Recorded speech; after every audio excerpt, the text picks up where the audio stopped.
আজ বানাবো আমি আম দিয়ে একটা ডালের রেসিপি। তো প্রথমে আমি এখানে একটা গোটা আম নিয়েছি। এখন এটা কাঁচা আম। আর এই গরম যা পড়েছে, এখন গরমে মনে হয় যেন একটু টক টক কিছু খাওয়ার, মানে টক দিয়ে ভাত খাওয়ার খুবই ইচ্ছে হয়। তো তার জন্য আমি একটা টকের ডালের রেসিপি বানিয়েছি। নিয়ে নিয়েছি আমি এখানে মসুর ডাল, আর এখানে 100 গ্রাম ডাল আছে। আর নিয়েছি এখানে আমি কিছুটা হাফটা কেটে নিয়েছিলাম। আর ডালটা প্রথমে আমি ভালো করে একদম পরিষ্কার করে চটকে ভালো করে একদম ধুয়ে নেব। আর এটা 2-3 বার জলে ধুয়ে নিয়ে জলটা পাল্টে দিয়ে তারপর আমি গ্যাস ওভেনে এটাকে ফুটতে দেবো। কিছুক্ষণ ফোটার পরে দেখতে পাবেন যে একটা ফেনা বেরিয়েছে ডাল থেকে। তখন এই ফেনাগুলো আস্তে আস্তে হাতার সাহায্যে ডালের এই ফেনাগুলো ফেলে দিতে হবে। কারণ ডালের এই ফেনাগুলো যদি না ফেলেন তাহলে ডালটা কালো দেখতে লাগে। এবার দিয়ে দিলাম আমি 1 চামচ হলুদ গুঁড়ো, বড় চামচের 1 চামচ হলুদ গুঁড়ো দিয়ে দিলাম। ডালটা ফুটতে ফুটতে দেখতে পাবেন একটু গাঢ় হয়ে গেছে, তখন এই ডালটাকে হাতার সাহায্যে আস্তে আস্তে করে এইরকমভাবে একটু নাড়িয়ে চাড়িয়ে ঘেঁটে দিতে হবে, যাতে ডালটা ভালো করে একটু গলে যায়। আর একটা আমার ডালের কাঁটার সাহায্যে আমি ভালো করে এটাকে ভালো করে একদম ডালের কাঁটার সাহায্যে মিশিয়ে দেবো ডালটা, যাতে আরও ভালো করে কুক হয়ে যায়। আর এটা প্রেশার কুকারে সিদ্ধ করতে পারেন, কোনো অসুবিধা নেই। আমি দেখানোর জন্য এখানে একটু সেদ্ধ করলাম। তো এইভাবে ডালের কাঁটার সাহায্যে সুন্দরভাবে আমি ডালটাকে ঘেঁটে দেবো, যাতে ডালটা ভালো করে একদম সেদ্ধ হয়। কারণ মেইন এইটা, ডালটা সেদ্ধ না হলে ডালে ভালো লাগবে না। তো এইভাবে ডালটাকে আমি ভালো করে পরিষ্কার করে ভালো করে সেদ্ধ করে নিয়েছি। আর এখানে দিয়ে দেবো 2টো চেরা কাঁচা লঙ্কা। এবার যে আমটা কেটেছি আমি এখানে আমটা দিয়ে দিলাম। দিয়ে দিলাম 1 চামচ, বড় চামচের 1 চামচ নুন। আর টক যেহেতু একটু নুনের পরিমাণটা একটু বেশি দিতে হবে, টক জিনিস তো একটু নুন না হলে ভালো লাগবে না। এবার আমটা যখন এই আম দেওয়ার পর আমি কিছুটা পরিমাণে এতে জল দেবো। জল এখানে দিয়ে দিলাম। এখানে 2 বাটি জল দিয়ে দিয়েছি, বড় বাটির 2 বাটি।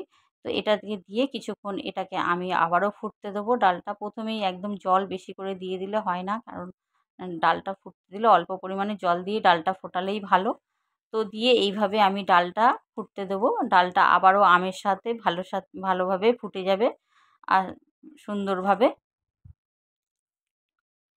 তো এইভাবে ডালটা যখন ফুটতে থাকবে তখন এবার কিছুক্ষণ পর আমি নামিয়ে নেবো। নামিয়ে নিয়ে একটা কড়াই বসিয়ে দেবো। কড়াতে 2 চামচ আমি এতে সর্ষের তেল দিয়ে দিলাম। আর খুব বেশি তেল এতে লাগেও না যেহেতু ডাল। আর দিয়ে দিলাম 2টো শুকনো লঙ্কা। আমার এই ছোট ছোট রান্নাগুলো যদি পেতে চান অবশ্যই আমার চ্যানেলটাকে সাবস্ক্রাইব করে রাখবেন। এবার দিয়ে দিলাম আর কালো আর সাদা সর্ষে হাফ চামচের মতো।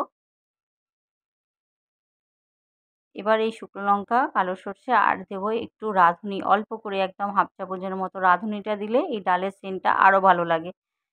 তো এটা একটা থেকে এটা যখন ফোড়নটা সুন্দরভাবে হয়ে যাবে, তখন এতে আমি ডালটা প্রথমে আমি কিন্তু ডালটা অল্প পরিমাণে দেবো। কারণ এটা যখন একভাবে উম আ উম ছেড়ে দেবেন, ছিটকে নাই গায়ে আসবেন, তার জন্য অল্প পরিমাণে দিয়ে তারপরে পুরোটাই দিয়ে দেবো। কারণ যখনই পুরোটা ঢালতে যাবেন গায়ে ছিটকে আসবে, তার জন্য অল্প পরিমাণে দিয়ে সবসময় যারা নতুন রান্না করছেন তাদের, যারা পুরনো রান্না রান্না করছে তারা তো সবই জানে, কিন্তু যারা নতুন রান্না করবে তারা জানবে না। ডাল পুরোটা প্রথমেই দিতে গেলে গায়ে একদম ছিটকে চলে আসবে, তখন ফোস্কা পড়ে যাবে। তার জন্য অল্প পরিমাণে দিয়ে তারপরে দেওয়ার চেষ্টা করবেন। এবার দেখুন কিছুক্ষণ ফোটার পর আমটা পুরো একদম গলে যাবে। আর গলে যাওয়ার পর দেখুন আমি খুন্তির সাহায্যে দেখিয়ে দিয়েছি আমটা কতটা একদম নরম হয়ে গেছে। তো এইভাবে ডালটাও দেখুন কি সুন্দর একদম গলে গেছে।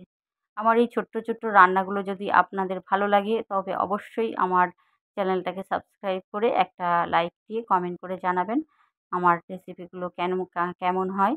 তো এইভাবে হয়ে গেল আমার আম ডালের খুব সহজ একটা রেসিপি। বানিয়ে অবশ্যই ট্রাই করে দেখবেন, খেতে কিন্তু দুর্দান্ত হয়।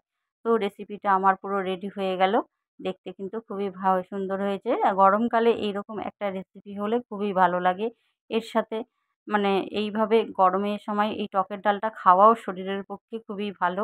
গরমের সময় তিতোটা যেমন খাওয়া ভালো, টকটাও আমাদের শরীরে খেতে হয়। কারণ আমাদের শরীরে এই টকটা খেলে খুবই ভালো। তো থ্যাংক ইউ ফর ওয়াচিং। সবাই ভালো থাকবেন, সুস্থ থাকবেন। টাটা সব্বাইকে।